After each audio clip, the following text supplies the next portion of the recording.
تو تمہیں واصف ہی کہا جائے گا۔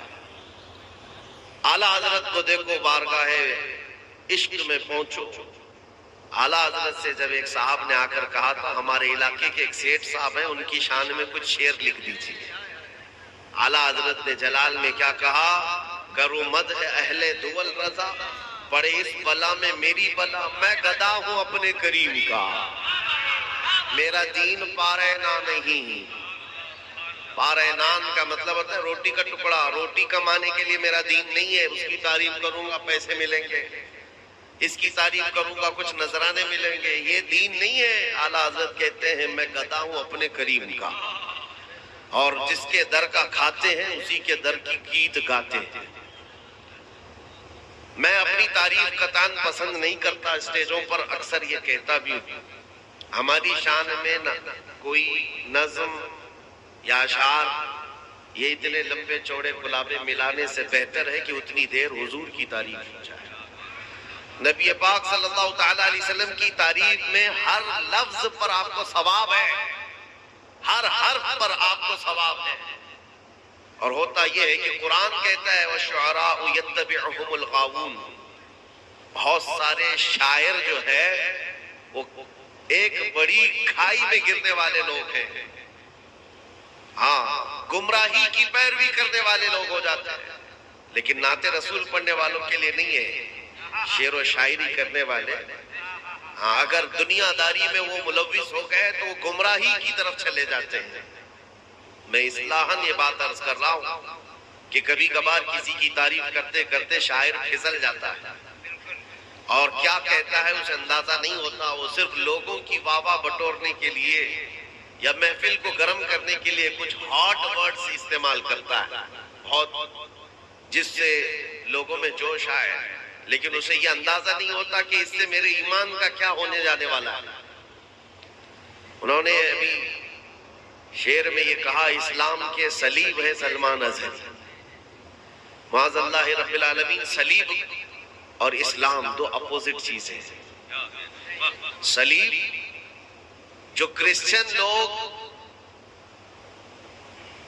مارک لگاتے ہیں جس کے اوپر کراس کا نشان ہوتا ہے، صلیب جس پر پھانسی دی گئی ان کے عقیدے کے اعتبار سے، اور ان کے لیے صلیب مقدس ہے، وہ ہر گلے میں پہنتے ہیں، پیشانیوں پر بھی کراس کا نشان ہو جاتا ہے، یا پھر چرچوں پر بھی صلیب تو ایک نشانی بن گئی ہے عیسائی مذہب کی۔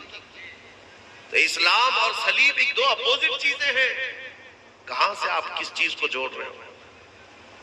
اسلام میں صلیب آیا ہی کہاں؟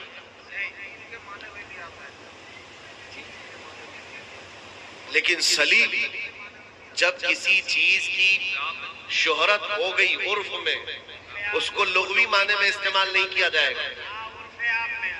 جب کوئی چیز اب رسول کا معنی قاصد ہے، لغوی معنی آپ یہ نہیں کہہ سکتے کہ میں ان کو بھی رسول کہوں گا ان کو بھی رسول کہوں گا۔ رسول کا معنی اب عرف میں اللہ کے بھیجے ہوئے پیغمبر کے لیے، اس لیے آپ لغوی معنی کی طرف نہ جائیں۔ صلیب مشہور ہے، عیسائیوں کا شعار ہے، عیسائیوں کی ایک مذہبی نشانی ہے، اس سے بچنا بہت ضروری ہے۔ میں برات کا اظہار کرتا ہوں، باقی علماء اکرام اگر اس سے متفق ہیں، کوئی شعر کو صحیح معنی پر سمجھتے ہیں تو یہ ان کا مسئلہ ہے، لیکن میں یہاں پر ذمہ داری کے ساتھ برات کا اظہار کرتا ہوں۔ استغفر اللہ ربی من کل ذنب واتوب الیہ۔ آگے چلتے میرے عزیزو، یہ بہت ضروری چیز ہے کہ ممبروں پر جب شخصیت پرستی نہ ہو تو انشاءاللہ یہ ہر چیز کے لیے پاک ہو جائے گا، ہر چیز کے لیے۔ حضور پاک صلی اللہ تعالیٰ علیہ وسلم کی بات، بادشاہ کی بات کی جائے، وزیروں کی ضرورت نہیں آتی، باقی سب چیزیں جو کچھ بھی ہے کائنات میں وہ رسول اللہ کے بعد۔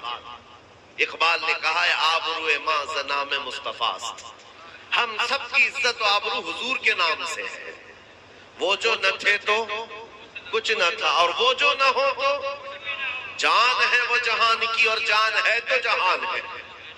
نبی پاک صلی اللہ تعالیٰ علیہ وسلم کی بات کرنے میں میرے عزیزو وقت ہی کم ہے، ہم کیا تعریف کریں۔ لیکن رضا نے ختم سخن اس پہ کر دیا، خالق کا بندہ خلق کا آقا کہوں تجھے، کہہ لے گی سب کچھ ان کے ثنا خان کی خاموشی، چپ ہو رہا ہوں یہ کہہ کہہ کہ میں کیا کیا کہوں تجھے، حیران میرے شاہ میں کیا کیا کہوں تجھے۔ حضور کی تعریف کرنے والے جو زندگی بھر تعریف کرتے رہے، زندگی بھر حضور پاک کی تعریف کرتے رہے، تب بھی وہ آخر زمانے میں یہ شکایت کرتے رہے، یا رسول اللہ تیرے اوصاف کے بابوں میں سے ایک باب بھی نہیں ہو سکا، ایک باب بھی مکمل نہ ہو سکا، اور زبانیں سوکھ گئیں اور قلم ٹوٹ گئے، تیرے اوصاف میں ایک باب مکمل نہ ہو سکا، لا یمکن الثناء کما کان حقہ، بعد از خدا بزرگ توئی قصہ مختصر۔ اس لیے میرے عزیزو ہمارے پاس جو وقت ہے، میں مصر میں میرے پڑھنے کے زمانے میں ایک مسجد کی خطیب تھے، پیدائشی نابینا ہے، پیدائشی نابینا ہے، خطبہ دیا کرتے تھے، نماز ایک بڑے مرشد ہیں وہ پڑھاتے تھے، وہ ایک سلسلہ ہے وہاں پر مشہور و معروف سلسلہ ہے، ان کے پیر و مرشد بھی ظاہر نہیں ہوتے، وہ عوام میں ہی رہتے ہیں، ان کا ایک طریقہ ہے، ان کے جمعہ کے لیے میں جایا کرتا کبھی کبھار، جانتے ہیں یہ میں تقریباً 2010 کی بات کر رہا ہوں، اس وقت اس خطیب نے جو وہاں کے ایک بڑے عالم دین ہیں جو خطبہ دیا، ہم اش کر گئے حقیقت محمدیہ پر، حضور پاک صلی اللہ تعالیٰ علیہ وسلم کی ذات، ان کی صفات پر ہم خطبے کے بعد پوچھنے لگے کہ کیا خوب آپ نے یہ خطبہ دیا ہے، تو انہوں نے عاجزی میں آ کر کہا اسی عنوان پر پچھلے 12 سال سے میں خطابت کر رہا ہوں، آج تک ٹاپک چینج نہیں کیا، کبھی عنوان بدلا نہیں، ہر جمعہ خطابت کرتے ہیں حقیقت محمدیہ پر، اور آج تک بھی وہ بحیات ہیں، ابھی تک اسی عنوان پر گفتگو کرتے ہیں۔ میرے عزیزو، حضور کی تعریف کرنے کے لیے کیا ہمارے پاس وقت رہ گیا ہے؟ ہماری زندگیوں کا وقت کم ہے۔ حضور پاک صلی اللہ تعالیٰ علیہ وسلم کے دربار میں جن بڑے بڑوں نے تعریفیں کی، اخیر میں جا کر انہوں نے کیا کہا؟ ملا عبد الرحمن جامی رحمت اللہ علیہ کہتے تنم فرسودہ جاں پاراز ہجراں یا رسول اللہ، دلم پشمردہ آواراز عیسیاں یا رسول اللہ، فارسی کے مشہور شاعر ہیں، انہوں نے کہا کہ چسوئے من گزر آری من مسکین ناداری، فدائے نقش نالینت کنم جاں یا رسول اللہ، اے اللہ کے نبی کسی دن مجھ غریب کے گھر آپ کا آنا ہو جائے تو جہاں آپ کا قدم پڑے گا جامی اپنی جان وہاں قربان کرتے ہیں۔ سعدی شیرازی کہتے بلغ العلا بکمالہ کشفت دجا بجمالہ حسنت جمیع خصالہ صلو علیہ وآلہ، یہ دنیا کے وہ معزز ترین لوگ ہیں جو زبانوں میں آج تک بھلائے نہیں جاتے، آج ہر گلی میں یہ نعرہ گونجتا ہے یا نہیں؟ مولا صلی وسلم دائما ابدا علی حبیبک خیر الخلق کلہم، یا ربی بالمصطفیٰ بلغ مقاصدنا واغفر لنا ما مضی یا واسع الکرم۔ امام شرف الدین بوصیری، آج سے 600 سال پہلے کے ایک بزرگ کی بات میں کر رہا ہوں، یہ وہ بزرگ ہیں جنہوں نے حضور کی شان میں 170 اشعار اس وقت لکھے تھے جب ان کو لقوے کی بیماری آ گئی تھی، فالج کا اثر ہو گیا تھا، پیرالائز ہو گیا تھا، حکیم اور طبیب لا علاج قرار دے چکے تھے، حضور کی شان میں جب یہ لکھنے لگ گئے، خواب میں میرے آقا تشریف لائے، خواب میں تشریف لائے اور کہا بوصیری جو تو نے لکھا ہے وہ ہمیں بھی سناؤ۔ نبی پاک اس قصیدے کو سننا چاہ رہے تھے، شرف الدین بوصیری نے سنایا، میرے آقا نے ان کے جسم پر ہاتھ پھیرا اور انعام میں اپنی ایک چادر بھی عطا فرمائی۔ شرف الدین بوصیری کہتے صبح میں اٹھا تو نہ لقوے کا اثر ہے نہ جسم کے اندر کوئی فالج کا اثر ہے، اور پھر اٹھ کر دیکھا تو میری گود میں رات کو دی ہوئی چادر بھی موجود۔ یہ انعام بارگاہ مصطفیٰ سے ملا ہے۔ عزیزہ نگراں وقار تعریف ان کی کرو جن کی تعریف کرنے کے بعد تمہارے مقامات بھی بلند ہوں گے، یہ ہماری تعریف کریں گے کل ہم مر جائیں گے اور اس کے بعد ہمارا ختم ہے، لیکن حضور پاک صلی اللہ تعالیٰ علیہ وسلم کی تعریف کرنے والا ایسا ہوتا ہے کہ اس کا نام ہی نہیں مرتا ہے۔ آج 100 سال ہو گئے، ہر جلسے میں عشق محبت عشق محبت، کیا یہ دو جملے کہو تو دوسرے پر سارے لوگ کہتے ہیں اعلیٰ حضرت اعلیٰ حضرت، کیوں؟ اعلیٰ حضرت کو بھلایا نہیں جاتا، وجہ صرف یہ ہے اعلیٰ حضرت اپنے خاندان اور اپنے باپ داداؤں کے قصیدے نہیں پڑھتے تھے، بلکہ جب بھی پڑھتے تھے تو سرور کہوں کہ مالک و مولا کہوں تجھے، باغ خلیل کا گل زیبا کہوں تجھے، اللہ نے تیرے جسم منور کی تابش ہے، اے جانے جام میں جانے تجلہ کہوں تجھے۔ اٹھاؤ اعلیٰ حضرت کو دیکھو اور پڑھتے جاؤ، مگن ہوتے جاؤ۔ دنیا کچھ ناپ رہی تھی حضور کا علم اتنا، حضور کے اخلاق ایسے، یا حضور امتیوں کے برابر، نعوذ باللہ۔ اس وقت اعلیٰ حضرت کہہ رہے تھے سارے اونچوں میں اونچا سمجھیے جسے، ہے اس اونچے سے اونچا ہمارا نبی، سارے اچھوں سے اچھا سمجھیے جسے، ہے اس اچھے سے اچھا ہمارا نبی۔ کون دیتا ہے دینے کو منہ چاہیے، دینے والا ہے سچا۔ اعلیٰ حضرت کو پڑھے، ایک ایک لفظ میں عشق ڈوبتا ہوا پھوٹتا ہوا نظر آتا ہے۔ عزیزان گرامی وقار، یہی تو ایک کمال کی بات ہے، ان کی بات کرو ہر دل پہ راج کرو، حضور کی بات کرو، اور اللہ کریم اتنا تمہارا مقام بلند کرتا ہے۔ پانسکوڑا کے اس میدان میں آج رات اتنی گزر جانے کے بعد لوگ ہمیں سننے کے لیے بیٹھے ہیں۔ میرے عزیزوں، میں مسلسل جلسوں کو خطاب کر کے آ رہا ہوں، جانتے ہیں ہلچل صاحب بھی جانتے ہیں، جس جگہ جائیں لوگوں کا ایک جم غفیر، کس وجہ سے؟ مجھے دیکھنے کے لیے میرے اندر کون سے کوئی سینگ لگے ہیں، کوئی دم آئی ہے، یا کوئی الگ مخلوق ہے، یا کوئی کپڑے الگ ہیں؟ نہیں میرے عزیزوں، ہمارے جیسے اور بھی بہت سارے ہیں لوگ جو دیکھنے کے لیے آئے، یا ملنے کے لیے آئے، یا سننے کے لیے آئے۔ تو بات صرف اتنی ہی ہے، جب تک بکے نہ تھے تو کوئی پوچھتا نہ تھا، یا رسول اللہ تم نے خرید کر ہمیں انمول کر دیا۔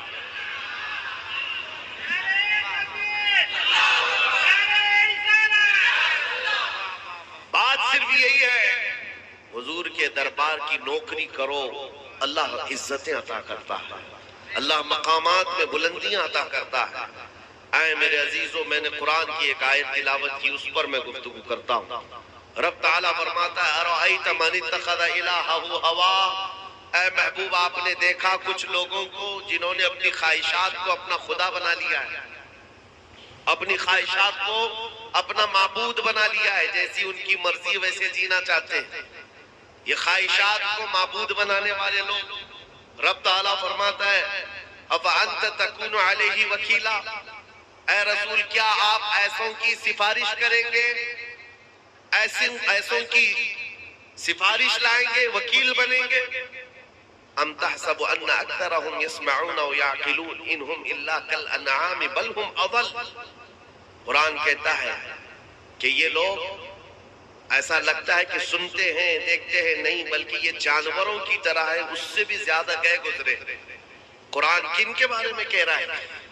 جنہوں نے اپنی خواہشات کو معبود بنایا، اپنی خواہشات۔ میرے عزیزوں، اسلام اسی چیز کی نفی کرتا ہے۔ تم یہاں پر جینے کے لیے زمین پر آئے تو کبھی یہ جملہ نہیں کہنا میری لائف ہے، میری چوائس ہے، مجھے جیسا جینا ہے میں فیصلہ کروں گا۔ نہیں، اس روئے زمین پر جینا ہے تو اللہ کی مرضی سے، اس روئے زمین پر جینا ہے تو حضور کی مرضی سے۔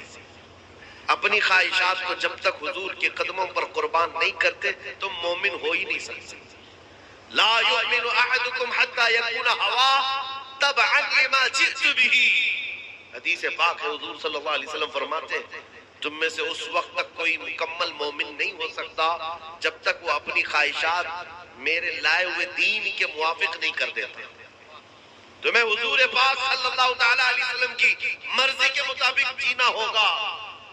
ایک چیز میں آپ کو بتاؤں، یہ میری چادر ہے، میں اس کو 4 اس طرح فولڈ کر کے پہنوں، 2 مرتبہ فولڈ کر کے پہنوں، میرا اختیار ہے، یا اس کو میں ٹکڑے کر کے پہنوں، یہ میرا اختیار ہے۔ جس کی جو چیز ہوتی ہے اس کا اختیار ہوتا ہے۔ آپ کا موبائل ہے، آپ اس وقت اٹھا کر کے میسج دیکھیں کہ کال کریں کہ کوئی بھی چیز دیکھیں، آپ کا اختیار ہے۔ آپ کی چیز پر آپ کا اختیار ہوتا ہے۔ لیکن آپ نے کبھی یہ سنا ہے کہ نہیں سنا، سوسائڈ کرنا اسلام میں جائز ہے؟ یعنی آتم ہتیا کرنا، خودکشی کرنا اسلام میں اس کی اجازت ہے؟ نہیں ہے، بلکہ حدیث میں ہے سیدھا جہنم میں جائے گا جس نے سوسائڈ کیا۔ اب سوچو میرے عزیزو، جان تمہاری ہے، تم اپنی مرضی سے جب جی سکتے ہو تو اپنی مرضی سے مر کیوں نہیں سکتے؟ اپنی مرضی سے آدمی مر کیوں نہیں سکتا؟ خود کو مار کیوں نہیں سکتا؟ خود کو پھانسی پر لٹکا کیوں نہیں سکتا؟ اپنی مرضی سے مرنا تمہارے لیے اسلام میں اس کی اجازت ہے نہیں۔ وجہ کیا ہے؟ وہی فارمولا ہے، اپنی چیز ہو تو استعمال کرنے کی اجازت ہے۔ جان تمہاری خود کی ہوتی تو تم جان لے سکتے، جان کے مالک تم نہیں ہو اس لیے تم اپنے ہاتھوں سے جان نہیں لے سکتے۔ جان کے مالک رقاب الامم تاجدار مدینہ کی ذات رسول کریم صلی اللہ تعالی علیہ وسلم کی مرضی کے مطابق تمہیں جینا، اور اللہ کریم تمہاری جانوں کا اس طرح سے بہ جانے کو یا ختم کرنے کو کبھی ہرگز اجازت نہیں دیتا۔ عزیزان گرامی، یہ جملہ پھر کبھی نہیں کہنا کہ مجھے میری مرضی سے جینے دو۔ جیسے آج اس ترقی یافتہ دور میں عورتوں کو بھڑکایا جاتا ہے، پاکستان جیسے ملک میں سننے کو ایک اچھا لگتا ہے، لوگ بہت سارے مسلمان ہیں، ایسے ہیں ویسے ہیں، لیکن جانتے ہیں کئی عورتیں سڑکوں پر وہاں بینر لے کر کے نکلتی ہیں کہ میرا جسم میری مرضی، نعوذ باللہ من ذالک۔ یعنی عورتوں کو یہ ورگلایا گیا ہے، ان کو سڑکوں پر لایا گیا ہے۔ تم چار دیواری کے اندر بیٹھنے والی عورت کیوں بنتی ہو؟ نکلو باہر، جیسے تمہارے مرد اپنی مرضی سے جیتے تم بھی جیو۔ تو عورتیں بھڑک گئی اور کہنے لگ گئی ہاں صحیح کہہ رہے ہو، اسلام نے تو ہم کو چار دیواری میں قید کر کے رکھا ہے، مسلمانوں نے بند کر کے رکھا ہے، میرا جسم میری مرضی۔ یعنی ایک عورت چاہے جتنے ان کے پاس جائے وہ اپنی مرضی کے مطابق جینا چاہتی۔ میرے عزیزو، اگر تم کو اپنی مرضی سے ہی جینا ہے تو تمہارا اسلام سے کیا تعلق ہے؟ اسلام سے کیا تعلق ہے؟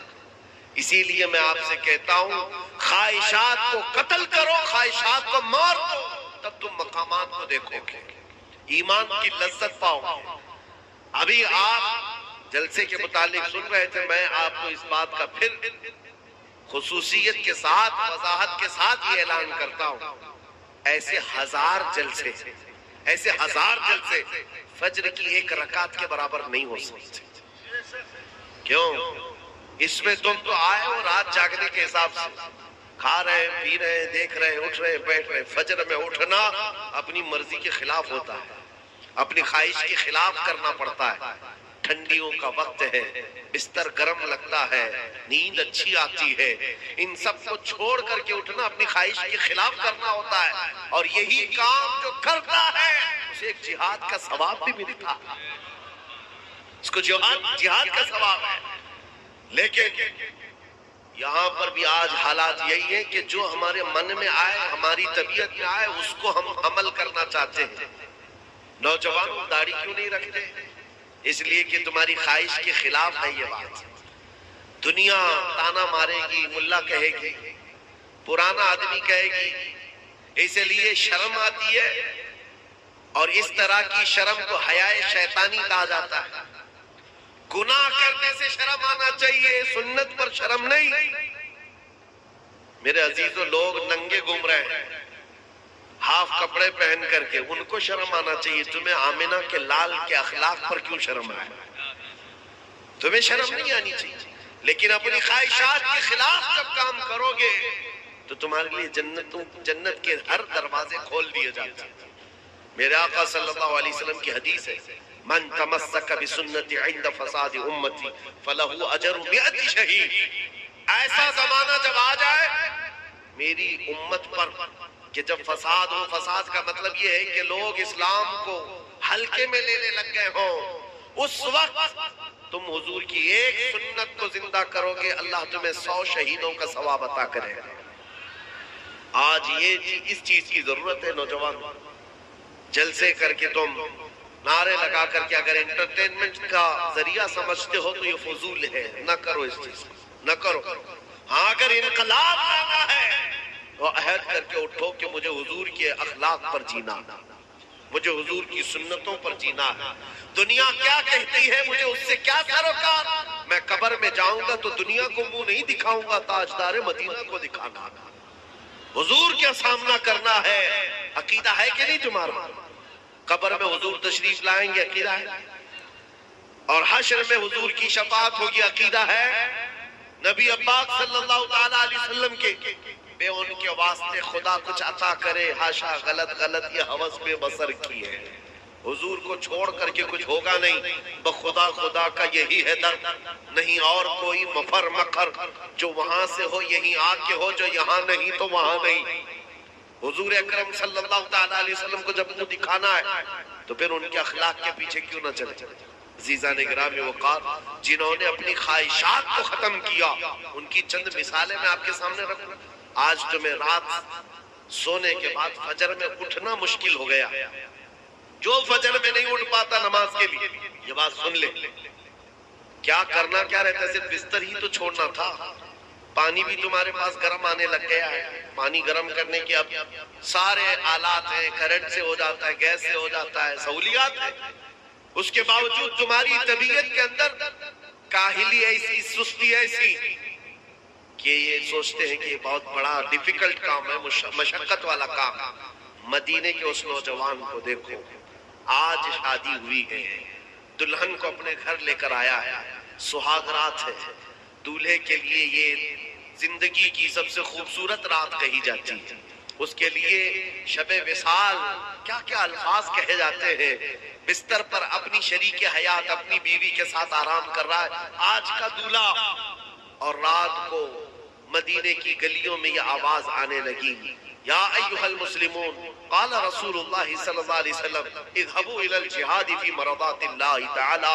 اے مسلمانوں، اللہ کے نبی نے فرمایا ہے جہاد میں نکلو اللہ کی رضا کے لیے۔ مشرکین مدینے پر حملہ کرنے کے لیے آ چکے ہیں، اللہ کے نبی صحابہ کے ساتھ مدینے سے نکل چکے ہیں۔ مسلمانوں جلدی کرو جلدی کرو۔ اعلان ہو رہا تھا آج رات کا دولہا ہے، پہلی رات کا دولہا ہے، اپنی بیوی کو چھوڑ کر کھڑا ہو گیا، کہا اے میری شریک حیات، چاہے تو مجھ سے طلاق لے لے، عدت کے بعد کسی اور سے نکاح کر لینا، یا چاہے اللہ کی مرضی پر قائم رہ، اس لیے کہ میں جنگ میں جا رہا ہوں، رسول اللہ کے ساتھ جا رہا ہوں۔ میرے عزیزوں، صرف بستر چھوڑ کر مسجد نہیں، تلوار ہاتھ میں لے کر گردن ہتھیلی پر لے کر جا رہا ہے، اور اس کی شریک حیات جو آج کی دلہن ہے، وہ رونا دھونا چیخنا چلانا ماتم کرنا نہیں، مدینے کی عورت تھی، کہتی ہے اپنے سردار آپ مجھے اس دنیاوی زندگی میں شریک تو بنا ہی چکے ہو، اب رات میرے ساتھ گزار ہی چکے ہو، آخرت کی زندگی سے الگ کیوں کرتے ہو؟ جاؤ اللہ حافظ، جاؤ اللہ حافظ، اگر صحیح سلامت لوٹ گئے تو میں فخر سے غازی کی بیوی کہلاؤں گی، اور اگر نہیں لوٹے تب بھی میں مدینے میں فخر سے شہید کی بیوہ کہلاؤں گی۔ یہ مزاج تھا مدینے کا۔ میرے عزیز و خواہشات کو قربان کر دیا ہے۔ کون ہے جو دولہا اپنا بستر چھوڑ کر اپنی آج کی نئی نویلی دلہن کو چھوڑ کر جاتا ہو؟ یہ مدینے کے وہ صحابہ تھے جو ایمان کی اس بلندی پر پہنچے تھے جہاں انہوں نے اپنی خواہشات کو حضور کے قدموں پر قربان کر دیا تھا۔ مدینہ طیبہ کے اس نوجوان کا نام سیدنا حنظلہ رضی اللہ تعالیٰ عنہ ہے۔ جب جنگ احد میں پہنچے، این دوپہر کے وقت ان کی شہادت بھی ہو گئی۔ ولیمے کے دن جس کا انتقال ہو گیا، ولیمے کے دن جو میدان میں موجود ہو، تلوار بھالے لے کر کے، اور شہادت بھی ہو گئی۔ جانتے ہو میرے عزیز، رونگٹے کھڑے کرنے والی بات ہے یہ۔ شام کو جب لاشیں جمع کی جا رہی تھی صحابہ اکرام کی، لوگ کہنے لگے حنظلہ کو ہم نے شہید ہوتے دیکھا، لاش مل نہیں رہی۔ حضور کے پاس آ کر کہا، نبی پاک صلی اللہ علیہ وسلم نے چہرہ اٹھایا آسمان کی طرف، پھر جھکایا اور کہا فلاں جگہ پر ان کی لاش ہے، جاؤ لے آؤ۔ صحابہ وہاں گئے تو حضرت حنظلہ کی لاش تھی، لیکن غسل دی ہوئی تھی، پانی کے قطرات ان کے جسم سے ٹپک رہے۔ میدان احد میں لے کر کے تو آئے، صحابہ عرض کرنے لگے آقا آپ نے تو فرمایا یہ کیا ہے؟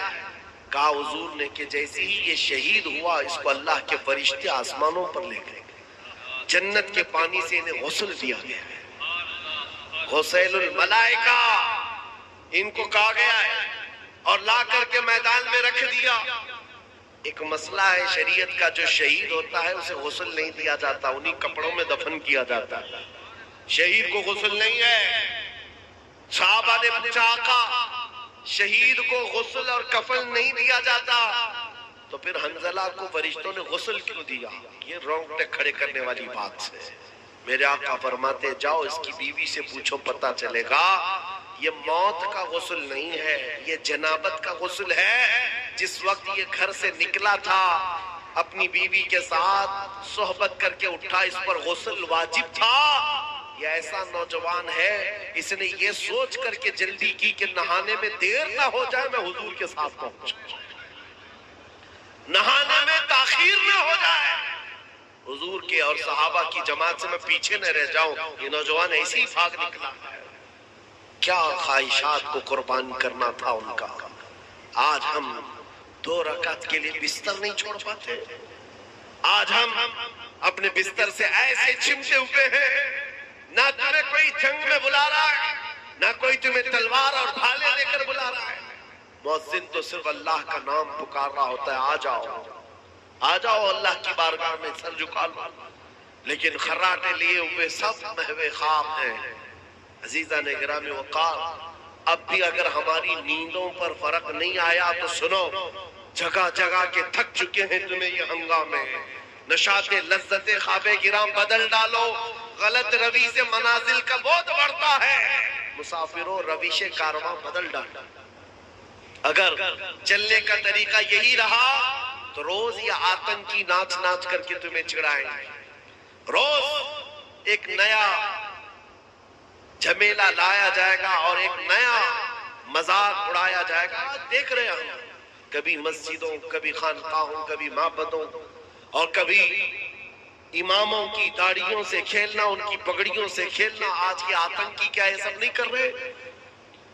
وجہ صرف یہی ہے، حضور پاک صلی اللہ تعالیٰ علیہ وسلم سے جتنی دور بھاگتے جاؤ گے یہ ٹھوکروں پر ہمیں نچاتے رہ جائیں گے۔ آ جاؤ اس راستے پر جہاں رسول پاک نے اپنے صحابہ کو چھوڑا تھا، اس جگہ پہنچ جاؤ۔ لوگ کہتے ہیں کہ کہاں آپ بلا رہے ہیں، آگے بڑھنا ہے کہ پیچھے جانا ہے؟ میں کہتا ہوں آگے نہیں، پیچھے چلو، پیچھے چلو۔ دنیا پکار رہی ہے اور کہہ رہی آگے آ جاؤ، آگے آ جاؤ، میں کہتا ہوں پیچھے چلے جاؤ، پیچھے چلے جاؤ۔ کتنا پیچھے؟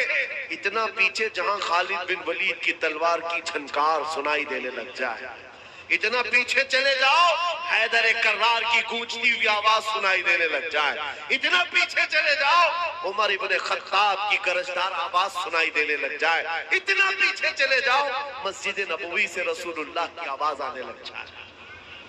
اس کے بعد پھر دیکھنا ان کیڑوں کا حال یہ ہوگا کہ بات کرنا تو دور، نظر اٹھا کر تم سے ملانا مشکل ہوگا، کیونکہ مشہور ہے یہ بات، دیوان گانے عشق محمد کو دیکھ کر گھبرا گئی ہے گردش دورہ کبھی کبھی، گھبرا گئی ہے گردش دورہ کبھی کبھی۔ تم اگر حضور پاک کی وفاداری میں نکلتے تو یورپ کا وہ سمندر بھی راستے دے دیتا۔ میرے عزیزوں، پہاڑوں کی چٹانیں ہوں، افریقہ کے تپتے ہوئے صحرا ہوں اور یورپ کی کلیسائیں ہیں، کون سی ایسی جگہ ہے جہاں سے اللہ اکبر کی آواز نہ نکلی؟ ہر جگہ سے صدائے اللہ اکبر گونجتی تھی۔ ہماری یہ تاریخ ہے، ہم جس جگہ پر گئے ہیں رب تبارک و تعالیٰ کی اس صدا کو عام کرتے رہے، لیکن آج حالات یہ ہیں، آج حالات تم خود مسجد میں جانا نہیں چاہتے اور بابری مسجد کی فتح یابی کے لیے، مسجد اقصی کی فتح یابی کے لیے دعا کر رہے ہو۔ جو تمہیں نماز ہی نہیں پڑھنا ہے، نماز ہی نہیں پڑھنا ہے تو ان مسجدوں کا یہ حال ہوگا۔ مجھے عجیب لگتا ہے مسجد اقصی کے لیے لوگ بڑے سیریس ہیں، دعا ہر جگہ کرتے ہیں، کہاں بیٹھ کر؟ جو مسجد میں آتے ہی نہیں، تمہارے محلے کی مسجد کو آباد نہیں کر سکے، بیت المقدس کے لیے دعا کیسے کرتے ہو؟ میرے عزیزو، قول و فعل میں تضاد تو نہیں ہونی چاہیے، قول و فعل میں۔ اور رہی بات یہ جو حالات آج پیش آئے، وقت آئے گا انشاءاللہ العزیز، وقت آئے گا تم دیکھو کہ اندھیرا ہمیشہ نہیں رہتا، اجالا آتا ہے۔ رب تبارک و تعالیٰ کا یہ دستور ہے کہ اگر ہم ٹوٹ پھوٹ گئے ہیں، اس سے بھی برے حالات آئے تھے بغداد میں، ایک بھی مسلمان رہ نہیں گیا تھا جو کھل کر کے بات کر سکے۔ تاتاریوں کے زمانے میں، ہلاکو کے زمانے میں اینٹ سے اینٹ بجا ڈالی بغداد کی، لیکن آج جاؤ، کیا اسلام ختم ہو گیا بغداد میں؟ ارے دریائے دجلہ کا پانی لال کر دیا تھا مسلمانوں کے خون سے۔ پورے بغداد میں گھوڑے دوڑتے تھے تو خون میں ان کی ٹاپ بھیگی رہتی تھی، اتنا خون بہایا تھا بغداد کی گلیوں میں۔ یہ تو اس سے زیادہ سخت حالات تاریخ میں آئے ہوئے ہیں، ہم نے دیکھا ہے۔ میاں کربلا کے میدان سے زیادہ سخت حالات کب آئے ہوئے؟ جب اسلام ختم نہیں ہوا، رکا نہیں۔ تو ان چھوٹے چھوٹے موسمی کیڑوں سے تھوڑی نہ اسلام کو رکنا ہے۔ اسلام کو نہ رکنا ہے نہ رکے گا۔ اسلام تیری نبض نہ ڈوبے گی حشر تک، تیری رگوں میں رواں خون ہے چھار یار کا۔ یہ ظالم یہ سمجھتے ہیں کہ ہماری گردنوں کو مار دیں گے۔ کسی جگہ آج ہی دیکھا، ایک مولوی صاحب مسجد کے امام صاحب باہر نکل رہے ہیں اور یہ آتنکی بھیڑیے آئے اور ان کی داڑھی پکڑ کر مارنے لگے، موب لنچنگ کرنے لگے، اور کہا اس دھرتی پر جینا ہے تو ہمارے خدا کا نام لینا ہوگا۔ یہ سب جو آتنک پھیلایا جا رہا ہے، اس سے آپ کو گھبرانے کی ضرورت نہیں، اس سے آپ کو نروس ہونے کی ضرورت نہیں۔ یہ حالات آئیں گے، ہم استقبال کریں گے، اللہ سے دعا یہی کرتے رہیں گے کہ مولا ایسے حالات پر بس ہم پر فضل یہ کر کے قدم تیرے دین پر قائم رہے اور ہمارا جسم تیرے دین پر قائم رہے۔ ان حالات سے گھبرانے کی ضرورت نہیں، نہ گھبراؤ مسلمانوں، ابھی خدا کی شان باقی ہے، ابھی اسلام زندہ ہے، ابھی قرآن باقی ہے۔ یہ ظالم کافر کیا سمجھتے ہیں جو روز ہم سے الجھتے ہیں؟ ابھی تو کربلا کا آخری میدان باقی ہے۔ آپ سب کو ان حالات سے نروس ہو کر جینے کی ضرورت نہیں۔ بات اتنی ہے کہ میں ان کی طرف بات نہیں کر رہا ہوں، مجھے رہزنوں سے غرض نہیں، تیری رہبری کا سوال ہے۔ ڈاکوؤں کا کام ہے ڈاکہ مارنا، چوروں کا کام ہے چوری کرنا، لیکن آپ سے ہم پوچھ رہے ہیں تم اپنے گھر میں کیا کر رہے تھے؟ تم اپنے گھر میں کیا کر رہے تھے؟ چور تو آئے گا ہی، ڈاکو تو ڈاکہ ڈالے گا ہی، لیکن تم مسلمان ہو، اللہ نے تمہیں ایک بہت بڑی امانت عطا کی ہے۔ تمہیں اللہ تبارک و تعالیٰ نے اپنے نبی پاک کی وفاداری کی امانت دی ہے۔ تم جب اس امانت پر کھل کر نہیں اتر سکے تو پھر تم بھی مجرم قرار دیے جاؤ گے، تم بھی پکڑے جاؤ گے۔ آؤ آج جیسے آپ کو ابھی ہلچل صاحب کہہ رہے تھے نا، عشق ہو تو عشق کا اظہار بھی ہونا چاہیے، عشق ہو تو عشق کا اظہار بھی ہونا چاہیے۔ چھپا ہوا عشق جس کو بزدلی کہا جاتا ہے، ہاں چھپے چھپے محبت کرنے والا بزدل آدمی ہے۔ اور ہم کسی لیلا سے تھوڑی نہ عشق کر رہے ہیں، ہم کائنات کے آقا و مولا سے عشق کرتے ہیں۔ ہاں جس کی محبت کا حال یہ ہے کہ جو ایک پل ان کی محبت میں آیا، اللہ نے اس کو کیا مقام دے دیا۔ میں آپ کو بتاتا ہوں، مدینے کا ایک نوجوان، ماں بھی یہودن ہے، باپ بھی یہودی ہے، اور بیٹا ایک دن مسجد نبوی کے پاس سے گزر رہا تھا، یہودی لڑکا ہے، حضور پاک کو صحابہ کے ساتھ بیٹھے ہوئے دیکھا اور دل دے بیٹھا، اور دروازے پر کھڑا رہا، دیکھتا رہ گیا وہ حسین محفلیں کیسی ہوں گی، صحابہ کی انجمن لگی ہو اور گلاب جیسی رنگت چمکتی ہوئی میرے آقا کی صورت اس میں ہو، اور جب دیکھنے والا پلکیں جھپکانا بھول جاتا تھا، اس یہودی لڑکے نے دیکھا اور دیکھتا رہ گیا۔ ایک دن نہیں، 2 دن نہیں، 3 دن نہیں، اس کی تو یہ عادت سی بن گئی، روز چلتے چلتے دروازے پر کھڑا ہو جائے اور اس حسین موہنی رنگت کو دیکھتا رہ جائے۔ مکھ چند بدر شاشانی ہے، ماتھے چمکے لٹھ نورانی ہے، کالی آنکھ تے زلف مستانی ہے، مخمور آنکھیں ہن مد بھریاں، اس صورت نو میں جان اکھاں کی جان جہاں اکھاں، سچ اکھاں رب دی شان اکھاں، اس شان تو شانہ سب نبیاں۔ حضور پاک کا حسن دیکھنے والے کا حال کیا ہوتا تھا؟ حضرت جابر بن سمورہ کہتے ہیں 14ویں کا چاند نکلا تھا، میں گھر سے باہر نکلا اور حضور اپنے گھر سے باہر آئے، حضور سرخ جبہ پہنے ہوئے تھے۔ حضرت جابر کہتے ہیں کبھی میں چاند کو دیکھتا اور کبھی حضور کو دیکھتا، کبھی ادھر دیکھتا اور کبھی ادھر دیکھتا۔ حدیث میں ہے، کہتے ہیں میں یہ سوچ رہا تھا کہ چاند زیادہ حسین ہے کہ آمنہ کا لال زیادہ حسین، اور اس کے بعد عشق نے پھر جواب دیا چاند سے تشبیہ دینا یہ بھی کیا انصاف ہے؟ چاند میں تو داغ ہے، حضور کا چہرہ صاف ہے۔ میرے عزیزو، حضور کا حسن دیکھنے والا وہ نوجوان یہودی لڑکا، اس کے باپ سے جا کر مدینے والے کسی اور نے شکایت کر دی کہ تمہارا بیٹا تو محمد کو دیکھنے لگ گیا ہے صلی اللہ علیہ وسلم، ان کا دیوانہ بن گیا، روزانہ وہاں جا کر کھڑا ہوتا ہے۔ باپ کٹر یہودی تھا، کٹر یہودی۔ بیٹے سے کہا کہ تم آ جاتا، اس نے کہا وہ اچھے لگتے ہیں، میں دیکھتا ہوں اچھے لگتے ہیں۔ باپ نے پابندی لگا دی کہ کہا آج کے بعد سے اس راستے سے بھی نہیں جائے، لیکن عشق ہے تو اظہار ہونا چاہیے۔ عشق ہو تو پھر سارے سلاسل اور بیڑیاں توڑ کر کے نکلتا ہے بندہ۔ وہ نوجوان نہ باپ کی سنا نہ ماں کی سنا، پھر دوسرے دن آیا، اسی دروازے کے پاس کھڑا ہو حضور کو دیکھنے لگا۔ جب یہ حالات بار بار ہونے لگے، یہودی باپ نے دیکھا کہ یہ ایسے سنتا نہیں، مارا بھی بہت، توڑا بھی بہت، اس کے ساتھ سختیاں بھی ہوئی۔ اس کے بعد جب بھی لڑکا نہیں رکا تو بیڑیوں سے باندھ دیا، زنجیروں سے باندھ دیا، ہاتھ پیر باندھ کر کے گھر میں رکھ دیا۔ لیکن جانتے ہو میرے عزیزو، سب سے بڑی تکلیف عاشق کو اپنے معشوق سے دور کرنا، محبوب سے دور ہو جائے، یہ سب سے بڑی تکلیف ہے۔ یہ نوجوان لڑکا بیمار ہو گیا، بیمار ہو گیا، اتنا بیمار کہ علاج سے افاقہ نہیں، صحیح ہونے کا نام ہی نہیں ہے۔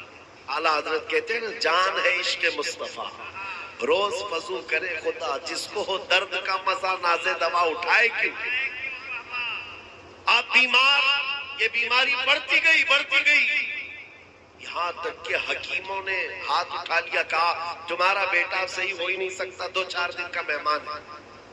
بھری جوانی میں بیٹا انتقال کرنے پر آ گیا۔ اب ماں باپ کا اکلوتا تھا، دونوں کا دل پسیج گیا۔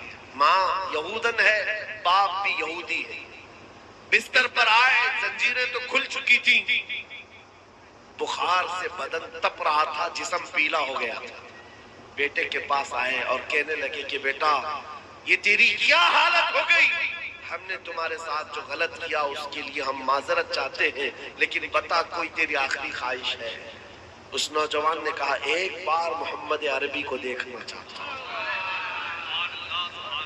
میرے عزیزو، عشق اگر ہو تو اظہار ہونا چاہیے، چاہے وہ یہودیوں کے گھر میں بھی ہو، خواہش رکھتا ہے میں اپنے محبوب کو دیکھ لوں۔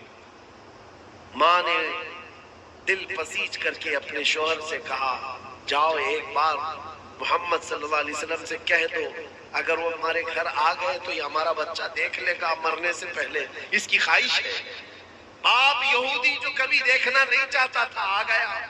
میرے آقا صحابہ کے ساتھ بیٹھے تھے، اس نے کہا محمد عربی صلی اللہ تعالیٰ علیہ وسلم، میرا ایک مسئلہ ہے، میرا بیٹا جوان ہے، وہ آپ کی محبت پر پاگل ہو چکا اور اب مرنے والا ہے، چند سانسیں بچی ہیں، ہم اس سے آپ سے دور کرنے کے لیے بہت کوششیں کیے لیکن دور ہوتا نہیں، مرنے سے پہلے اس کی خواہش ہے ایک بار آپ کو دیکھ لے۔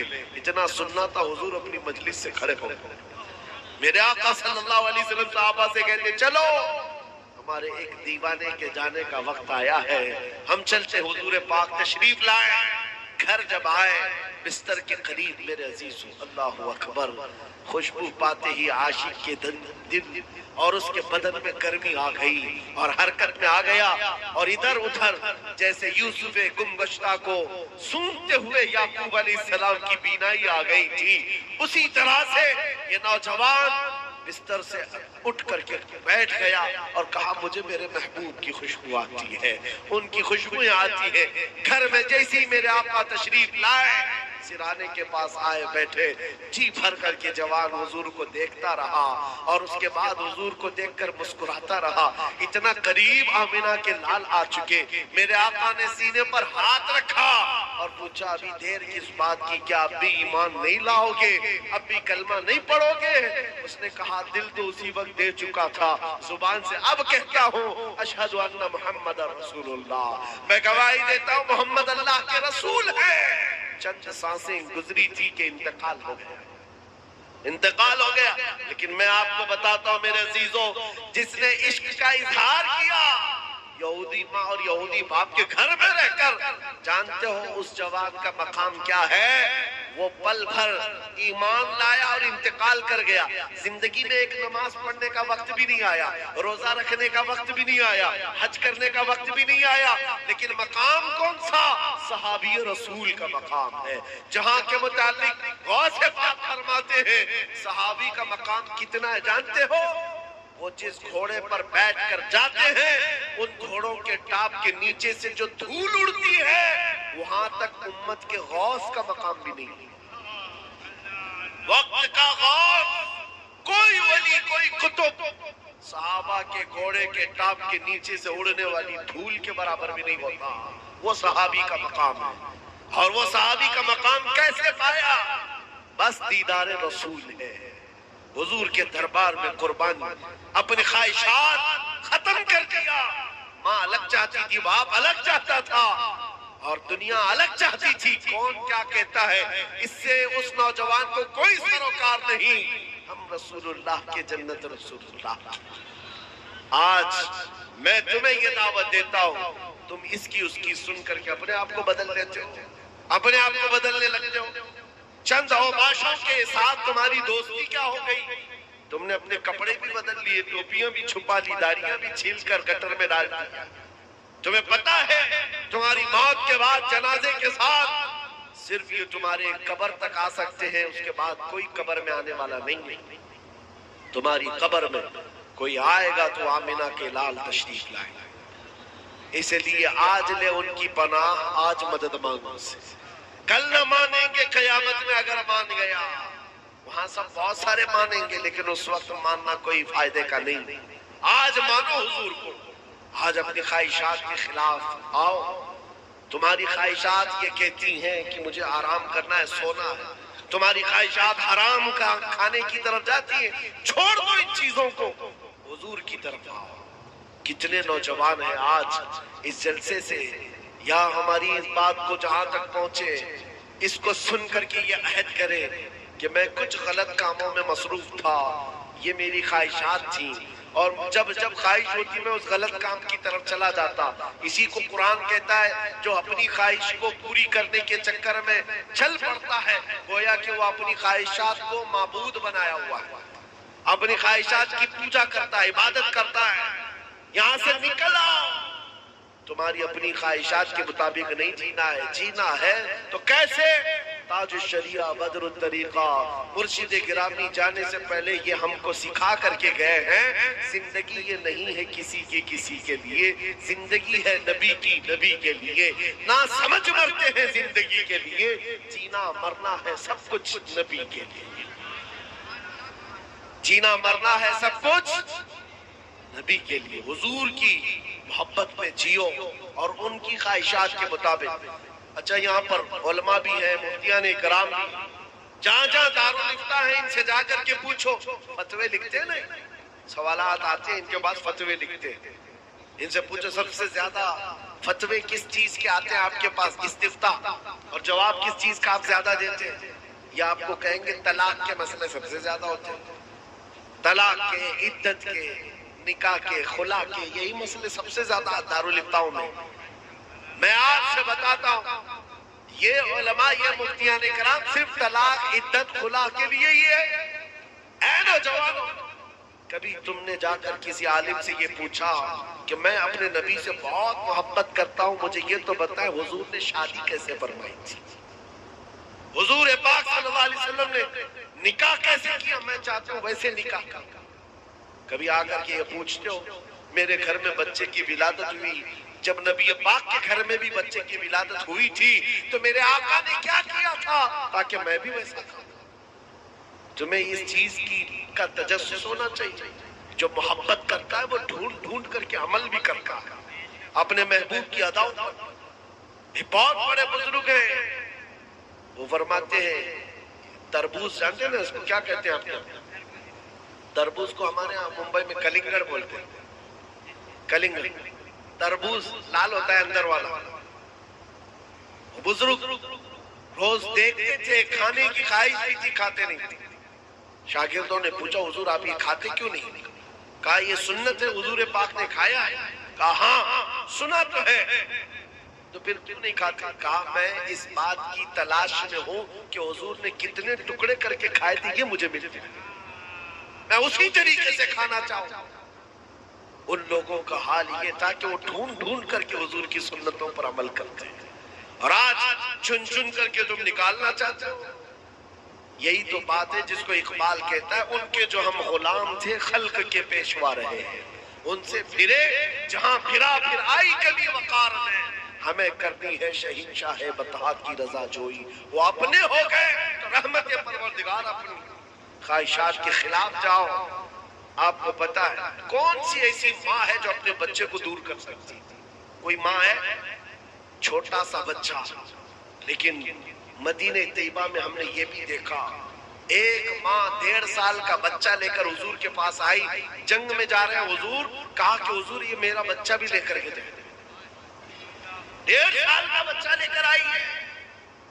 سوچو عقل میں لاؤ بات، انہوں نے اپنی خواہشات کو کیسے حضور کے قدموں پہ ڈال دیا۔ حضور پاک نے پوچھا اس کا کیا کریں؟ خاتون کہتی ہے میرے پاس اب کوئی جوان نہیں رہ گیا، میرا شوہر شہید ہو چکا، میرے پاس اس 1.5 سال کے بچے کے علاوہ کوئی نہیں، مدینے کی ساری خواتین اپنے جوان بیٹے آپ کے ساتھ بھیج رہی ہیں، تو میں پیچھے کیوں رہوں؟ یہی بچہ لے کر کے آئی، مجھے پتا ہے میرے آقا میرا بیٹا تیر تلوار چلا تو نہیں سکتا، آپ کسی مجاہد صحابی کے ہاتھ میں اس کو دے دیں، جب دشمنوں کی طرف سے تیر چلے تو میرا بچہ ڈھال کے کام آ سکتا، تیروں سے بچنے کے لیے میرا بچہ ڈھال کے کام آ سکتا ہے، اس کو لے جائیں۔ میرے عزیزوں، یہ ان کی خواہشات، حضور کے قدموں میں ہر چیز نچھاور کرنا ہے۔ ایک احد کے میدان میں ایک خاتون ایسی ہے جس کے 4 رشتہ دار شہید ہو گئے تھے، باپ بھی، بیٹا بھی، شوہر بھی، بھائی بھی۔ ایک گھر میں ایک جنازہ ہو، عورتوں کا حال برا ہو جاتا ہے۔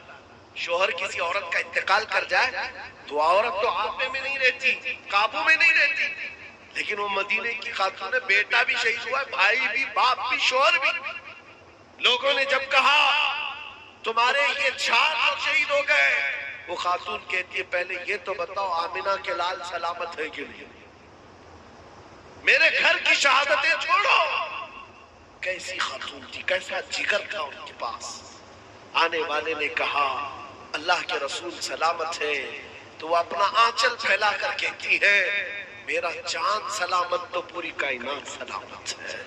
یا رسول اللہ کل مصیبت بعدک جلل، اے اللہ کے رسول اگر آپ ہیں تو ہر مصیبت چھوٹی ہے، ہر مصیبت چھوٹی ہے۔ ان صحابہ اکرام رضوان اللہ تعالیٰ علیہ مجمعین نے اپنی خواہشات کو حضور کے قدموں پر قربان کر دیا، نچھاور کر دیا، تب تو جا کر کے وہ اوج ثریا پر پہنچے۔ آج میں آپ سے یہی ریکویسٹ کر کے جاتا ہوں، اے نوجوانوں، زندگی بچی تھوڑی سی ہے ہمارے پاس، یوں ہی گزر کر چلی جائے گی، ان قریب ملک الموت آنے والے ہیں۔ تمہیں پتا ہے ایک میں ابھی کتاب میں پڑھ رہا تھا، کبھی کبھار تمہیں جھرجھری آتی ہے نا بدن پر، کبھی آتی ہے اچانک کپ کپی جیسی آ جاتی ہے، کبھی کبھار آتی ہے بدن میں، کیوں آتی ہے؟ بزرگوں نے لکھا ہے کہ جب ملک الموت ہر گھر پر آتے ہیں، روزانہ ہر گھر پر آتے ہیں، ایک بار تم سب کو ہم سب کو دیکھ کر کے جاتے ہیں، اور جس کی موت آنے والی ہوتی ہے اس کو 3 بار دیکھتے ہیں، اور جب ان کی نظریں تیز پڑتی ہیں تو بدن میں جھرجھری آتی ہے۔ تمہیں اندازہ بھی نہیں کتنی مرتبہ ایسا ہوا ہے۔ یہ اس بات کی علامت ہے کہ موت آنے والی ہے، موت آنے والی ہے۔ میرے عزیزوں، اس دنیا میں بڑا بڑا طاقتور ہمیشہ کے لیے نہیں آیا، اللہ کے نبیوں کے لیے بھی، اللہ کے رسولوں کے لیے بھی ہمیشہ کی زندگی نہیں دی گئی۔